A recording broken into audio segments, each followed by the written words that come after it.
Friends, welcome back to our channel. 9ാം ക്ലാസ്സിലെ ഇംഗ്ലീഷിൻ്റെ ഓണം എക്സാമുമായി ബന്ധപ്പെട്ടുകൊണ്ടുള്ള ഇമ്പോർട്ടൻ്റ് ആയിട്ടുള്ള കുറച്ച് ക്വസ്റ്റ്യൻസും അവയുടെ ആൻസേഴ്സുമാണ് നമ്മൾ ഈ വീഡിയോയിലൂടെ നോക്കാൻ പോകുന്നത്. അപ്പോൾ നമുക്ക് അങ്ങനെ ക്വസ്റ്റ്യൻ പേപ്പറായിട്ടൊന്നും കിട്ടിയിട്ടില്ല, അതുകൊണ്ടാണ് നമ്മൾ കുറച്ച് ഇമ്പോർട്ടൻ്റ് ആയിട്ടുള്ള കുറച്ച് ക്വസ്റ്റ്യൻസ് നോക്കാമെന്ന് വിചാരിച്ചത്. അപ്പോൾ ആദ്യമായിട്ട് നമ്മൾ നോക്കാൻ പോകുന്നത് ഒരു ഓഥറെ കുറിച്ചിട്ടാണ്. നിങ്ങൾക്കൊരു പ്രൊഫൈൽ എഴുതാനുണ്ടാകും. അപ്പോൾ മേ ബി ഈ ഓഥറെ കുറിച്ചിട്ടായിരിക്കും നിങ്ങൾക്ക് വരിക എന്നാണ് തോന്നുന്നത്. അപ്പോൾ നമുക്കതൊന്ന് ഡിസ്കസ് ചെയ്യാം. ആദ്യം, Naguib Mahfouz was born in old Cairo, Egypt in 1911 എന്നാണ്. 1911 ഈജിപ്തിലെ കെയ്റോയിലായിരുന്നു ഈ നജീബ് മഹ്ഫൂസ് ജനിച്ചിട്ടുണ്ടായിരുന്നത്. After receiving his bachelor's degree in philosophy from Cairo university in 1934, അദ്ദേഹത്തിന് 1934 തന്നെ ഫിലോസഫിയിൽ ബാച്ചിലർ ഓഫ് ഡിഗ്രി കൈറോ യൂണിവേഴ്സിറ്റിയിൽ നിന്നും കിട്ടിയിരുന്നു. അതിനുശേഷം Mahfouz joined the Egyptian civil service. അദ്ദേഹം ഈജിപ്തിലെ സിവിൽ സർവീസിൽ ജോയിൻ ചെയ്തു. He is regarded as one of the most important writers in Arabic literature. Arabic ലിറ്ററേച്ചറിലെ ഏറ്റവും ഇമ്പോർട്ടൻ്റ് ആയിട്ടുള്ള ഒരു റൈറ്ററാണ് ഈ ഒരു നജീബ് മഹ്ഫൂസ് എന്ന് പറയുന്നത്. He was the first Egyptian and the first Arab writer to receive the Nobel Prize in Literature. First Nobel prize കിട്ടിയ ഒരു Arab റൈറ്ററും അതുപോലെ തന്നെ ഫസ്റ്റ് ഈജിപ്ഷ്യനുമായിരുന്നു അദ്ദേഹം. ഈ published 35 novels, around 350 short stories and 26 screen place. എന്താണ്, അദ്ദേഹം 35 നോവലുകളും 350 ഷോർട്ട് സ്റ്റോറീസും 26 സ്ക്രീൻ പ്ലേസും ഒക്കെ പബ്ലിഷ് ചെയ്തിട്ടുണ്ട്. His most famous work including the Cairo trilogy and children of Gebelawi. ഇതായിരുന്നു അദ്ദേഹത്തിൻ്റെ മെയിൻ ആയിട്ടുള്ള 2 വർക്ക്സ് എന്ന് പറയുന്നത്. Many of Mahfouz work have been made into film. അദ്ദേഹത്തിൻ്റെ ഒരുപാട് വർക്കുകൾ ഫിലിമായിട്ട് പബ്ലിഷ് ചെയ്തിട്ടുണ്ട്, ഫിലിമാക്കിയിട്ടുണ്ട്. He died on 30 August 2006. 2006 August 30 അദ്ദേഹം മരിച്ചിട്ടുണ്ടായിരുന്നത്. അപ്പോൾ ചിലപ്പം ഇതുപോലെ നിങ്ങൾക്ക് ഇദ്ദേഹത്തെക്കുറിച്ചുള്ള കുറച്ച് ഹിൻസ് തന്നിട്ട് ഒരു പ്രൊഫൈൽ എഴുതാൻ പറയും. അപ്പോൾ കൂട്ടുകാർ അദ്ദേഹത്തെക്കുറിച്ചുള്ള ഇൻഫർമേഷനൊക്കെ മനസ്സിലാക്കി വെക്കുക. ഓക്കെ, ഇനി അടുത്തതായിട്ട് നമ്മൾ നോക്കുന്നത് ഹാഫ് ഡേ എന്നതിലെ സമ്മറി. നമ്മൾക്ക് ഒരു പാഠഭാഗമാണ് ഹാഫ് ഡേ എന്നുള്ളത്. അപ്പോൾ എന്താണ് ആ പാഠഭാഗത്തിൽ പറയുന്നത് എന്നൊക്കെ നമുക്കൊന്ന് നോക്കാം. The story begins with a young boy who is taken to his first day of school by his father. എന്താണ്, ഒരു യങ് ബോയുടെ സ്റ്റോറിയാണ് നമ്മുടെ ഹാഫ് ഡേ എന്ന് പറയുന്നത്. അദ്ദേഹം ആ യങ് ബോയ് ഫാദറിൻ്റെ കൂടെ സ്കൂളിലേക്ക് പോകുന്ന ഒരു ഫസ്റ്റ് ഡേനെ കുറിച്ചിട്ടാണ് ഇതിൽ പറയുന്നത്. He has mixed feelings of exciting and fear. എന്താണ്, നമുക്കറിയാം ആദ്യമായിട്ട് സ്കൂളിൽ പോകുമ്പോൾ ആ ഒരു മിക്സ്ഡ് എക്സൈറ്റിംഗ് ആണ് അവർ ഉണ്ടായിരുന്നത്. ഫിയറും എക്സൈറ്റിങ്ങും രണ്ടും കൂടിയ ഒരു മിക്സ് ഇമോഷനായിരുന്നു ഉണ്ടായിരുന്നത്. The father encourages him. Father എന്ത് ചെയ്തു, അദ്ദേഹത്തെ എൻകറേജ് ചെയ്തു. Saying that school is not a punishment. ആ കുട്ടിയോട് പറഞ്ഞു, സ്കൂൾ എന്ന് പറയുന്നത് ഒരിക്കലും പണിഷ്മെൻറ്റ് നൽകുന്ന ഒരു പ്ലേസ് ഒന്നല്ല, നല്ല പ്ലേസാണ്, അതുകൊണ്ട് നീ പേടിക്കൊന്നും വേണ്ട എന്ന് പറഞ്ഞു. It is A factory that makes useful people out of children. എന്താണ്, അതൊരു ഫാക്ടറിയാണ്. ആ ഫാക്ടറിയിൽ എന്താണ്, യൂസ്ഫുൾ ആയിട്ടുള്ള ആളുകളെ, യൂസ്ഫുൾ ആയിട്ടുള്ള കുട്ടികളെയൊക്കെ വാർത്തെടുക്കുന്ന ഒരു പ്ലേസ് ആണെന്നാണ് അദ്ദേഹം പറഞ്ഞത്. The boy enters a school hesitantly but the finds to be a vibrant place with many boys and girls. എന്താണ്, പക്ഷേ ഇതൊക്കെ പറഞ്ഞെങ്കിലും ആ കുട്ടി പോയത് ഒരു അസിസ്റ്റൻ്റിൽ ഒരു നീരസത്തോടു കൂടിയാണ് ആ സ്കൂളിലേക്ക് പോയത്. പക്ഷെ അവിടെ ചെന്നപ്പോഴെന്താണ്, വൈബ്രൻ്റ് ആയിട്ടുള്ള ബോയ്സിനെയും ഗേൾസിനും ഒക്കെ ഉള്ള ഒരു സ്ഥലമാണെന്ന് അവർക്ക് മനസ്സിലായി. ഈ experiences A mixture of curiosity, fear and excitement. അവിടെ എത്തിയപ്പോൾ ഒരു മിക്സ്ചർ ആയിട്ടുള്ള ഒരു അനുഭവമായിരുന്നു കുട്ടിക്ക് ഉണ്ടായിരുന്നത്. ക്യൂരിയോസിറ്റി ആയിരുന്നു ഉണ്ടായിരുന്നത്, ഫിയർ ഉണ്ടായിരുന്നു, എക്സൈറ്റ്മെൻറ്റ് ഉണ്ടായിരുന്നു, എല്ലാം കൂടിയിട്ടുള്ള ഒരു അവസ്ഥയിലായിരുന്നു കുട്ടി. Soon he makes new friends and engage in various activities. അങ്ങനെ എന്ത് ചെയ്തു, പതുക്കെ അവർ പുതിയ ഫ്രണ്ട്സിനെ ഉണ്ടാക്കുകയും പുതിയ പുതിയ ആക്ടിവിറ്റീസൊക്കെ ചെയ്യാൻ വേണ്ടി തുടങ്ങി. Playing different games and learning many new things. അവിടെ നിന്ന് അവന് ഒരുപാട് കാര്യങ്ങൾ പഠിച്ചു, പുതിയ ഗെയിംസ്, പുതിയ ലേണിംഗ് ന്യൂ തിങ്സ് ഒക്കെ അവന് പഠിച്ചു. He goes through moment of both Joy and struggle. അവിടെ എത്തിയപ്പോൾ എന്താണ്, ജോയ് ഉണ്ടായിരുന്നു, ഭയങ്കര സന്തോഷം ഉണ്ടായിരുന്നു, പക്ഷേ സ്ട്രഗിൾ ഉണ്ടായിരുന്നു. Actually he passes through the ups and downs of your life time in what feels so to him like just a half day. ആ ഹാഫ് ഡേയിൽ തന്നെ അവനക്ക് എന്താണ്, വളരെ നല്ല കാര്യങ്ങളും ചീത്ത കാര്യങ്ങളും എല്ലാം കൂടിയിട്ടുള്ള ഒരു സമയമായിരുന്നു അതെന്നാണ് പറയുന്നത്. In the story time is a portrayed as moving rapidly. എന്താണ്, പെട്ടെന്ന് തന്നെ സമയം എന്ന് പറയുന്നത് വളരെ പെട്ടെന്ന് തന്നെ പോയി എന്നാണ് ഈ സ്റ്റോറിയിൽ പറയുന്നത്. A man's life span is as short as what fees like half a day at school. ഒരു മനുഷ്യൻ്റെ ജീവിതം, ആയുസ്, ലൈഫ് സ്പാൻ എന്ന് പറയുന്നത് എന്താണ്, ഒരു ഹാഫ് ഡേ സ്കൂൾ പോലെ എന്നാണ് പറയുന്നത്. Within the duration of this half year day, the child grows and his surroundings change. എന്താണ് ആ ഒരു ചെറിയ ഹാഫ് ഡേ കൊണ്ട് ആ ഒരു കുട്ടിയുടെ സറൗണ്ടിങ്സ് മൊത്തം ചേഞ്ച് ആവുകയാണ് ചെയ്യുന്നത്. These dramatic changes highlight the rapid passage of the time and the inevitable growth from youth to old age. ഇതിൽ എന്താണ് ഒരു ഡ്രമാറ്റിക് ആയിട്ടുള്ള ഒരു ചേഞ്ചാണ് നമുക്കിവിടെ, ഒരു റാപ്പിഡ് ആയിട്ടുള്ള ഒരു ചേഞ്ച്, പെട്ടെന്ന് തന്നെ ആവുന്ന ഒരു ചേഞ്ചാണ് ഇവിടെ കാണാൻ കഴിയുന്നത്. അഥവാ യൂത്തിൽ നിന്ന് ഓൾഡ് ഏജിലേക്ക് മാറുന്ന ആ ഒരു ഗ്രോത്തും നമുക്കിവിടെ കാണാൻ വേണ്ടി കഴിയുന്നുണ്ടെന്നാണ് പറയുന്നത്. The writer skilfully uses half a day at school as A metaphor four life. Actually ഇവിടെ ഹാഫ് എ ഡേ എന്നുള്ളത് എന്താണ്, ഒരു മെറ്റഫറാണ്. ഒരു മെറ്റഫർ എന്ന് പറഞ്ഞാൽ നമ്മൾ ഒന്നിനോട് ഉപമിക്കുക എന്ന് പറയില്ല, അതാണ് മെറ്റഫർ. മെറ്റഫറാണ്. എന്തിനോടാണ് ഉപമിച്ചിട്ടുള്ളത്? ലൈഫിനോടാണ് ഉപമിച്ചിട്ടുള്ളത്. Signify the shortness of a man's life span, the rapidity of the passage of time and the inevitable of change. എന്താണ് ഒരു മനുഷ്യൻ്റെ ആയുസ് എന്ന് പറയുന്നത് വളരെ റാപ്പിഡ് ആയിട്ടുള്ളതാണ്, വളരെ പെട്ടെന്ന് തന്നെ കഴിയുന്നതാണ്. അത് ഹാഫ് എ ഡേ എന്ന് പറയുന്നത് അത്രയുമേ ഉള്ളൂ നമ്മുടെ ലൈഫ് എന്നാണ് ഇതിലൂടെ നമുക്ക് തരുന്ന മെസ്സേജ് എന്ന് പറയുന്നത്.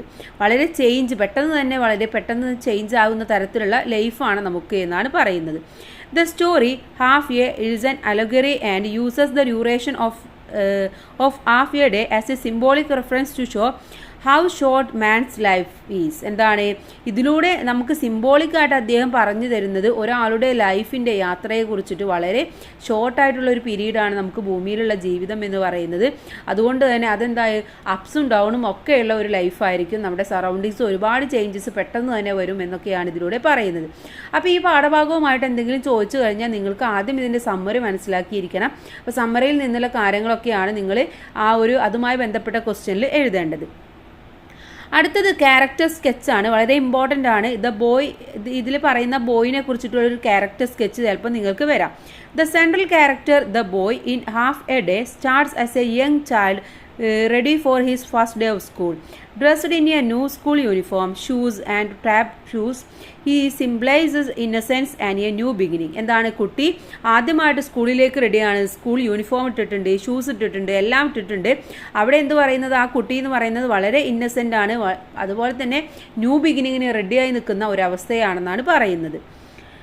The boy is curious and watchful but also anxious about school. എന്താണ് അവനക്ക് വളരെയധികം ക്യൂരിയസ് ആണ് സ്കൂളിൽ പോകാൻ, പക്ഷേ അതുപോലെ തന്നെ ആസ് വെൽ ആസ് അവൻ വളരെ ആങ്ഷ്യസ് ആണ്, ഉത്കണ്ഠ നിറഞ്ഞ ഒരു തരത്തിലാണ് അവൻ സ്കൂളിനെ കുറിച്ച് ആലോചിക്കുന്നത്. His mixed feelings of excitement and nervousness are evident in his reckless to leave home and his pleading to look at his mother. അങ്ങനെ ആ ഒരു മിക്സഡ് ഫീലിങ്സ് ഉള്ളത് കൊണ്ട് തന്നെ അവനക്ക് സ്കൂളിലേക്ക് പോകാൻ ഒരു ഭയങ്കര പേടിയുണ്ട്, അവനെ അമ്മയെ വിട്ടു പോകാനും വളരെയധികം പേടിയുണ്ട്. At school, however, he adjusts quickly, becoming more confident and part of the school community, mirroring the stages of human life. പക്ഷേ സ്കൂളിൽ എത്തിക്കഴിഞ്ഞപ്പോൾ അവൻ പെട്ടെന്ന് തന്നെ അവിടെ അഡ്ജസ്റ്റ് ആവുകയും പെട്ടെന്ന് തന്നെ വളരെ കോൺഫിഡൻ്റ് ആയിട്ടുള്ള ഒരാളായിട്ട് മാറുകയും ചെയ്തു. ആ സ്കൂളിൻ്റെ കമ്മ്യൂണിറ്റിയുമായിട്ട് വളരെയധികം അവൻ അതുമായിട്ട് വളരെയധികം പൊരുത്തപ്പെട്ടു. Mirroring the stage of human life. ഇത് നമുക്ക് ഒരു മനുഷ്യൻ്റെ ജീവിതത്തിൻ്റെ കണ്ണാടിയായിട്ടാണ് നമുക്ക് കാണിച്ചു തരുന്നത്. As the main character, the boy represents the universal journey from childhood to old age. ഇതിൽ മെയിൻ ക്യാരക്ടർ ആയിട്ടുള്ള ഈ ബോയിയെ റെപ്രസെൻ്റ് ചെയ്യുന്നത് ആക്ച്വലി ഒരു ചൈൽഡ്ഹുഡിൽ നിന്നും ഓൾഡ് ഏജിലേക്കുള്ള ഒരു ട്രാൻസിഷനാണ് കാണിച്ചു തരുന്നത്. His experiences from leaving home, spending a day at school and returning reflect the rapid passage of time and life's inevitable change. The boy's journey symbolizes the human condition and the progression through life phases. നമ്മുടെ ജീവിതത്തിലുള്ള ഓരോ ഘട്ടങ്ങളിലും, നമ്മുടെ ജീവിതത്തിൽ ആദ്യം childhood, പിന്നെ അങ്ങനെ പോകുന്ന ഓരോ ഘട്ടങ്ങളിലും നമ്മൾ ഫേസ് ചെയ്യുന്ന ആ ഒരു കണ്ടീഷൻസിനെയാണ് ഇവിടെ സിംബലൈസ് ചെയ്തിരിക്കുന്നത് എന്നാണ് പറയുന്നത്. Other characters like teachers and schoolmates help the boy grow, understand and the world. These interactions shape his views and reflect the stages of his life. പിന്നെ ഇതിലെ ബാക്കിയുള്ള ക്യാരക്ടേഴ്സ് ആയിട്ടുള്ള ടീച്ചേഴ്സും സ്കൂൾ മേറ്റ്സും ഇവനെ ഗ്രോ ചെയ്യാൻ വേണ്ടിയിട്ട് അവൻ്റെ വേൾഡിൽ ഹെൽപ്പ് ചെയ്യുന്ന ആളുകളെ പോലെയാണ് കാണിച്ചിരിക്കുന്നത്. അതുപോലെ തന്നെ അവരുമായിട്ടുള്ള ഇൻട്രാക്ഷനാണ് ആ ഒരു റിഫ്ലക്ഷനാണ് ഇവരിൽ നിന്ന് നമുക്ക് കാണാൻ വേണ്ടി കഴിയുന്നത്. The story ends the old man realizing how quickly time has passed and the inevitable change it brings. This highlights life's fleeting nature and rapid journey from youth to old age. എന്താണ് വളരെ യൂത്തിൽ നിന്നും old ഏജിലേക്ക് വളരെ പെട്ടെന്നുള്ള ഒരു ട്രാൻസിഷനാണ് നടക്കുന്നത് എന്നും അതുപോലെ തന്നെ വളരെ ക്വിക്ക്ലി ആയിട്ടാണ് ഓരോന്നും പാസ് ചെയ്യുന്നതും എന്നുമാണ് ഇതിലൂടെ നമുക്ക് കാണാൻ വേണ്ടി കഴിയുന്നത്. ഈ ബോയ് അതിനെല്ലാം സിംബിളൈസ് ചെയ്യുന്നതാണ് പറയുന്നത്. അപ്പോൾ ബോയിനെ കുറിച്ചുള്ള ക്യാരക്ടർ സ്കെച്ച് വന്നു കഴിഞ്ഞാൽ നിങ്ങൾ ഈ കണ്ട കാര്യങ്ങളൊക്കെയാണ് എഴുതേണ്ടത്. അടുത്തത് നോക്കൂ, ഒരു ക്വസ്റ്റ്യൻ ആണ്. In the story half a day the narrator recalls the memory of his very first day at school. എന്താണ് ഇവിടെ ഹാഫ് എ ഡേ എന്നുള്ളത് ഒരു നെറേഷൻ ആണ് അല്ലേ. അവിടെ ഒരുപാട് മെമ്മറീസ് നെറേറ്റ് ചെയ്യുകയാണ്, ഫസ്റ്റ് ഡേ സ്കൂളിലെ മെമ്മറീസ് നെറേറ്റ് ചെയ്യുകയാണ് ചെയ്യുന്നത്. Do you remember your first day at school? നിങ്ങൾക്ക് നിങ്ങളുടെ ഫസ്റ്റ് ഡേ അറ്റ് സ്കൂൾ ഓർമ്മയുണ്ടോ? Narrate your experiences to the class. നിങ്ങൾക്ക് അതൊന്ന് ക്ലാസ്സിൽ നെറേറ്റ് ചെയ്യാനാണ് പറയുന്നത്. അപ്പോൾ നിങ്ങളുടെ എക്സ്പീരിയൻസസ് എന്തൊക്കെയാണെന്ന് നിങ്ങൾ എഴുതുകയാണ് വേണ്ടത്. അപ്പോൾ ഇത്തരത്തിലുള്ളൊരു ക്വസ്റ്റ്യൻ നിങ്ങൾക്ക് പ്രതീക്ഷിക്കാം. അപ്പോൾ കൂട്ടുകാരെ അതൊന്ന് പ്രിപ്പയർ ചെയ്യാം. The third one, dry your tears and face life joyfully said the woman. These words a comforted the narrator. What would be the likely conversation between the boy and the woman? ബോയും വുമണും തമ്മിലുള്ള ആ ഒരു conversation ആണ് നമ്മളുടെ അടുത്ത് ഇവിടെ എഴുതാൻ പറഞ്ഞിട്ടുള്ളത്. എന്താണ്, നിന്റെ കണ്ണുനീരൊക്കെ നീ മാറ്റി എന്നിട്ട് ലൈഫ് നീ എൻജോയ് ചെയ്യുക എന്നാണ് പറയുന്നത്. അത് പറഞ്ഞ് അവരുമായിട്ട് ബോയും ആ ഒരു വുമണും അവർ രണ്ടുപേരും തമ്മിലുള്ള കോൺവെർസേഷൻ നമുക്കൊന്ന് എഴുതാം. Woman, why are you crying my dear? നീ എന്തിനാണ് കരയുന്നത്? അപ്പോൾ ബോയ് എന്താ പറയുക? I want to go back to my home. എനിക്ക് എൻ്റെ വീട്ടിലേക്ക് പോകണം. അപ്പോൾ വുമൺ പറയാണ്, ഡോണ്ട് ക്രൈ മൈ ബോയ്. നീ കരയരുത്, it is your new home. ഇത് നിൻ്റെ പുതിയ വീടാണ്. അപ്പോൾ ബോയ് എന്താ പറയുക? No, this is not my home. ഇതെൻ്റെ ഹോമല്ല. My mom and daddy is not there. എൻ്റെ മോമയും എൻ്റെ ഫാദറും മദറൊന്നും ഇവിടെ ഇല്ല. Woman, do you have fathers and mothers my dear? എന്താണ്, അപ്പോൾ മറ്റുള്ളവരോട് ചോദിക്കാൻ നിങ്ങൾക്കൊക്കെ ഉണ്ടോ എന്നുള്ളത് ചോദിക്കുകയാണ്. I don't have any friends here. അപ്പോൾ ബോയ് പറയാണ്, എനിക്കിവിടെ ഒരു ഫ്രണ്ട്സ് ഒന്നുമില്ല. And I am afraid of the teachers. എനിക്ക് ടീച്ചേഴ്സിനെയൊക്കെ പേടിയാണെന്ന് പറയാണ്.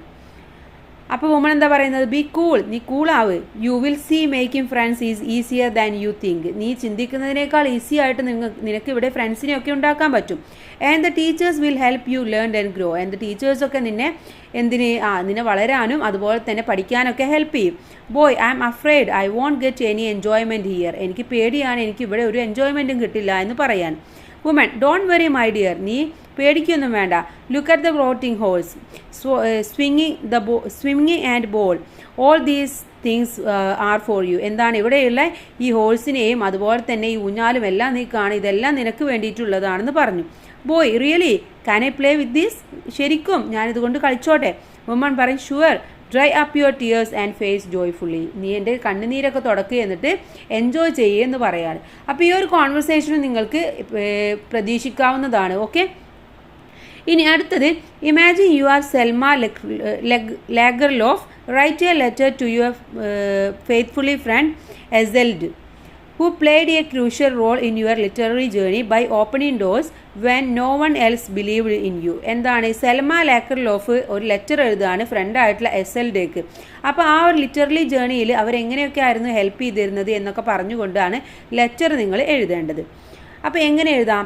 Dear Esseldi, as I sit down to write you. ഞാൻ നിനക്ക് എഴുതാൻ വേണ്ടിയിട്ട് ഇരിക്കുമ്പോൾ I find myself overwhelmed with gratitude and emotion. എന്താണ്, എൻ്റെ മൈൻഡ് നിന്നോടുള്ള ആ ഒരു ഗ്രാറ്റിറ്റ്യൂഡും ഇമോഷനൊക്കെ വളരെയധികം നിറഞ്ഞു തുളുമ്പുന്നുണ്ട്. How can words express the depth of what I feel towards you my dear friend. എനിക്ക് നിന്നോടുള്ള ആ ഒരു ഡെപ്ത് ഞാൻ എങ്ങനെയാണ് എഴുതുക, അല്ലെങ്കിൽ ഞാൻ എങ്ങനെയാണ് എക്സ്പ്രസ് ചെയ്യുക? It seems like only yesterday when we embarked on this literary journey together, filled with a uncertainties and dreams that seem to far-fetched to grasp. എന്താണ്, ആക്ച്വലി ഞാൻ ഇന്നലെയും കൂടെ ഓർത്തേ ഉള്ളൂ നമ്മൾ പോയിട്ടുള്ള ആ ലിറ്റററി ജേണിയെ കുറിച്ചിട്ട്. നമ്മുടെ സ്വപ്നം എന്ന് പറയുന്നത് വളരെ അകലെയായിരുന്നു. നമുക്ക് ഒരിക്കലും എത്തിപ്പിടിക്കാൻ പറ്റാത്ത അത്രയും അകലെയായിരുന്ന ആ ഒരു സ്വപ്നം നമ്മൾ എങ്ങനെയാണ് ഇത്രയും ക്യാച്ച് ചെയ്തത് എന്ന് ഞാൻ ഓർക്കുന്നു. Reflecting on our past struggles and triumphs, I am reminded of the pivotal role you played in my life. എന്താണ്, ഞാൻ ആ സ്ട്രഗിൾസും ഒക്കെ ഞാൻ ഓർക്കുന്നുണ്ട്, അതൊക്കെ റിഫ്ലക്റ്റ് ചെയ്യുന്നുണ്ട്. നിൻ്റെ ആ റോൾ എത്രത്തോളം എനിക്ക് ഇമ്പോർട്ടൻ്റ് ആയിരുന്നു എന്ന് ഞാൻ ഓർത്തു പോകുന്നു. When the world seems deaf to my voice and blind to my aspiration, you stood by me with unwavering faith and support. എന്താണ് എൻ്റെ ആ ഒരു ഗോൾ എന്ന് പറയുന്നത് ലോകം അത് കണ്ണടക്കുകയും അതുപോലെ ചെവി കൊട്ടിയടക്കുകയും കണ്ണ് കാണാത്ത അവസ്ഥയിലുമായിരുന്നു. നീ ഇല്ല എങ്കിൽ എനിക്ക് അതൊന്നും നേടിയെടുക്കാൻ പറ്റുമായിരുന്നില്ല.